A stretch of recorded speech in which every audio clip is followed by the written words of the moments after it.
Hey, welcome back to the channel. I have another video for you guys. This is an antique table that I got from a client who is wanting me to make it look new again. You can see it's got a lot of wear and tear on the top, so there's definitely some TLC that this piece needs. I start always with my pieces by cleaning them. I am using Rust-Oleum's cleaner and degreaser. I originally ordered cut cutter off Amazon and that's what they sent me, so I'm just using that until it's gone. This piece is really gross. I'm going to wear some gloves to this, and my method that I always use is just spray the piece down really good.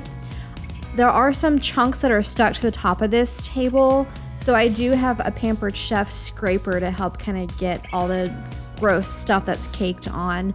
Scrub it with a sponge, use a detail brush for the edges, and then wipe it off with the paper towel. I actually had to go over this tabletop a couple times because the old finish just kept coming off and coming off. I wanted to make sure that I got everything removed that I could from cleaning before I sanded. And you can see here how much gross stuff has come off the table onto the paper towel that would have gone onto my sandpaper if I didn't clean beforehand. Quickwood is my go-to wood filler. It comes in a tube with a clay-like material with two different colors. You pull off a chunk, mix it together till it's one solid color, and then it works like clay. You just press it and mold it into the areas where there's chips in the veneer, and I let this set overnight. Next, I stripped the top. I'm using Clean Strip's Quick Strip in the 15-minute formula. There's also a 30-minute one, but obviously the 15-minute one is faster, so that's the one that I prefer. I pour a generous amount of the product and then go back with a foam disposable brush to spread it out and get a nice thick coat over the entire top and let it sit. I end up having to work around the areas that I did add the quick wood, so in hindsight I should have stripped first and then went back with the wood filler. This product does have a strong odor, so I highly recommend having good ventilation and wear a respirator mask.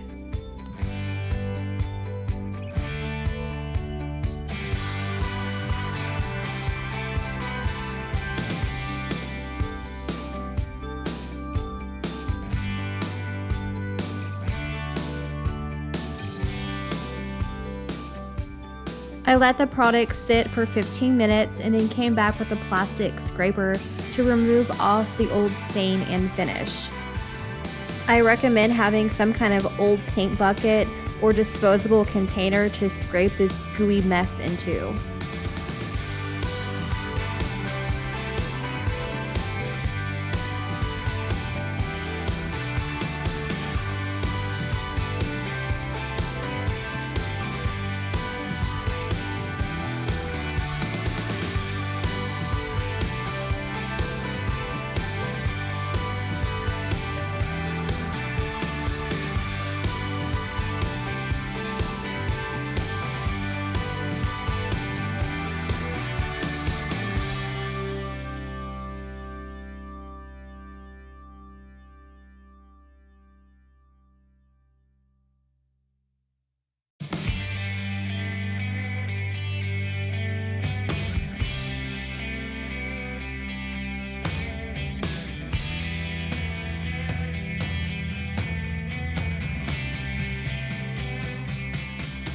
After I scraped all the stripper off, I used mineral spirits to clean it. I dump a generous amount onto the tabletop, use a fine grade steel wool to scrub with, and then wipe off any residue with an old t-shirt that I'm just going to toss.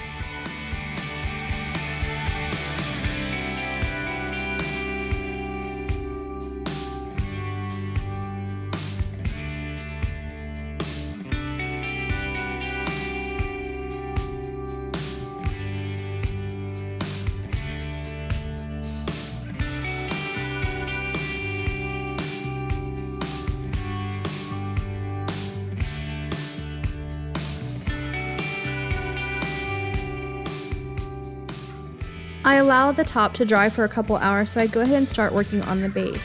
Originally, I thought it was a good idea to use my mouth sander, but quickly gave up on that because it wasn't able to get into the grooves and details. So I switched to my trusty old 120 grit sanding sponge so I could get into all the arches and curves and details of these legs. I'm not really trying to remove the finish, just scuff the surface so the primer has a nice surface to adhere to. When the tabletop was dry, I grabbed my orbital sander with 120 grit sandpaper to remove any remaining old stain that was left. This part of the video is sped up, so I am moving the sander a lot slower than what is pictured.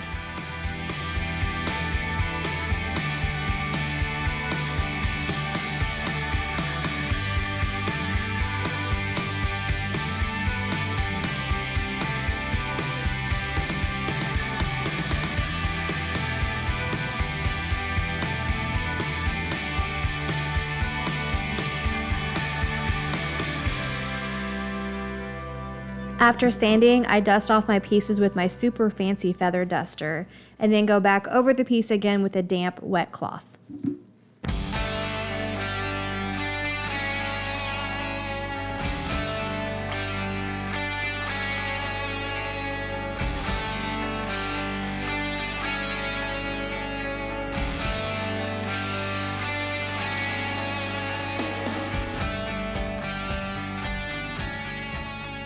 After the surface dries, it is ready to stain. In order to protect the top while I paint the base, I came up with this amazing, awe-inspiring method of covering the top and taping it off. Nothing's gonna get through that tape job.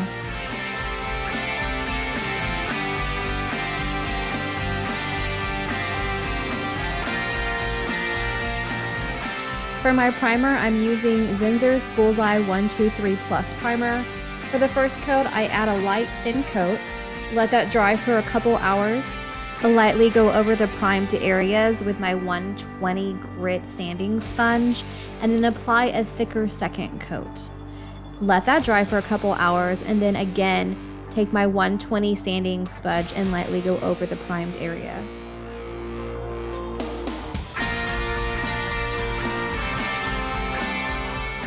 To paint the piece, I'm using my 3M AccuSpray gun along with Farmhouse White from Bear Chalk Paint. I spray a thin layer of paint, let that dry for a couple hours, come back with my 220 grit sanding sponge, and repeat the process 2 more times for a total of 3 coats of paint. If you guys would like a breakdown of my gun and how it works, let me know down below in the comments. After the final coat of paint was dry, I went over the table base one last time with my 220 grit sanding sponge, and then lightly wiped with a clean cloth to remove any dust. For my top coat, I'm using decorative finish wax from Bear in Clear. I use a white t-shirt piece to wipe on a thin coat of wax, let that dry for a couple hours, add a second coat. Once it's dry, buff it with a clean, lint-free, wax-free cloth. For the tabletop, I am using Varathane's Premium Wood Stain in Dark Walnut. I like to use a clean piece of t-shirt to wipe on this stain over the entire top. This stain only needs to set for a couple minutes, so I immediately took a clean t-shirt and wiped off any excess that remained. Stains can work very differently, so I recommend reading the directions, especially if you're not familiar with the product.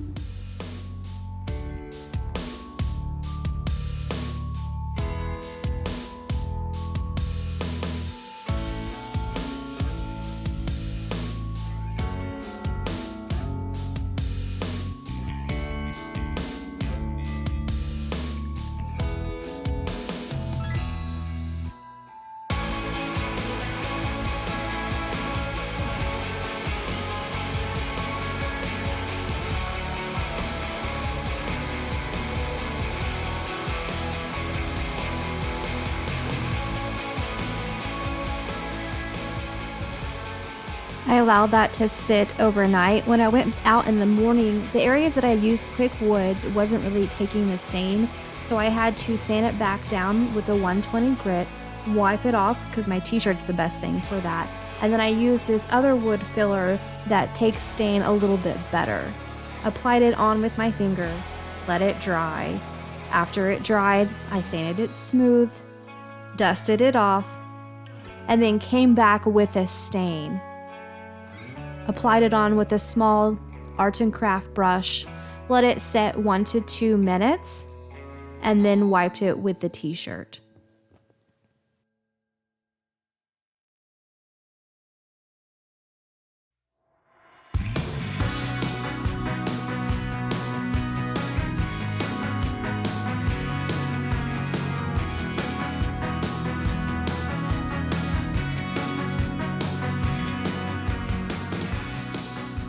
I let that dry for about 4 hours and then lightly went over the entire stained area with 400 grit sandpaper. I'm not really adding any pressure here, just very lightly going over the piece.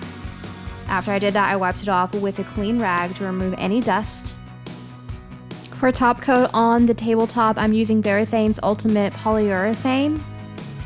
For the first coat, I just add a thin layer, let that dry for 2 hours, and then I will come back and add a second thin layer.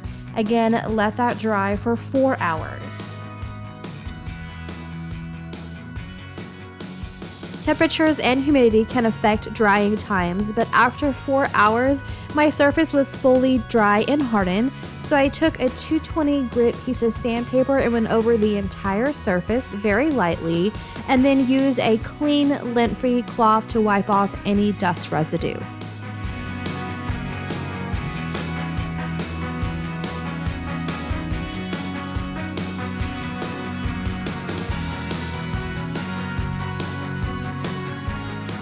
Time to spray the final coat, but safety first. For my third and final coat of polyurethane, I'm going to apply a much thicker coat this time and allow that to dry fully overnight.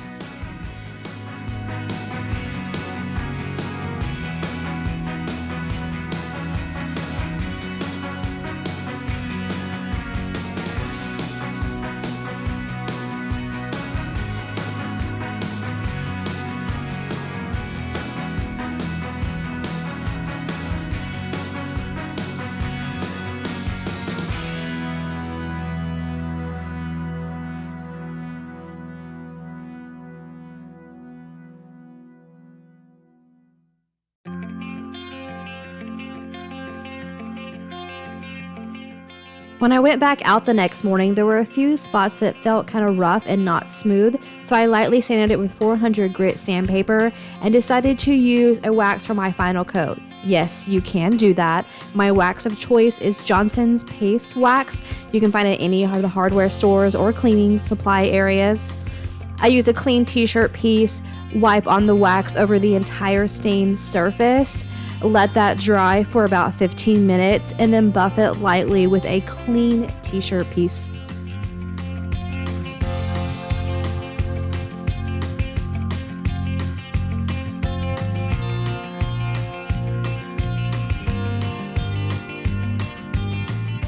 After that, the piece was finished, so here's a look at our before again. And here is our after. I hope you like this transformation as much as I did. If you haven't already, like, subscribe, hit the bell, leave me a comment. I want to know what you think. And as always, until next time.